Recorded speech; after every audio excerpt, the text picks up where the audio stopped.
কিন্তু এটা দিয়ে ক্যামেরা ভেঙে দিব। দেখো হ্যাঁ তোমার জন্য একটা চ্যালেঞ্জ আছে। আচ্ছা তুমি 100 থেকে উল্টো নিচে নিয়ে এক পয়েন্ট থেকে আসতে হবে। এর ভিতরে যদি একটা ভুল করা হবে না, এখানে কিন্তু 5টা কাউন্ট আছে, নিচে 10 কোন কোন পদে যাইতে পারো দেখবো। আচ্ছা ঠিক আছে বলবো। হ্যাঁ ওকে রেডি। 100, হুম 99, হুম 98, 97, ভুল করা যাবে না। 96, 95, 94, 93, 91, 90, হুম 89, বাবা যাবে না, কিন্তু কোনো সময় নেওয়া যাবে না। 88, 87, এই 99 বার 88 87 ঠিক আছে, হ্যাঁ হ্যাঁ 86, 85, 84, টাইম নেওয়া যাবে না। 83, 82, এত সময় নেওয়া 81, যাবে না। 80,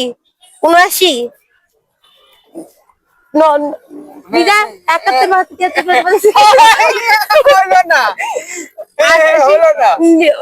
78, তুমি পালানো হলো না, তুমি পালানো, এত সময় নেওয়া হবে না, তুমি ডিসক্লিফাই। তুমি একবার 5টা দিয়ে শেষ করতে পারো, 10টা দিয়ে কিভাবে? আচ্ছা কয় টাকা নিছেন আপনি দেখেন তো? 10, 20, 30, 40, 50, 60, 70, 80, 90, 100, 110। এত সহজ একটা খেলা তুমি পারলা না, এটা কি হলো? এটা সহজ না, এটা চেয়ে সহজ কিছু আছে? বললে কিন্তু এটা দিয়ে ক্যামেরা ভেঙে দিব।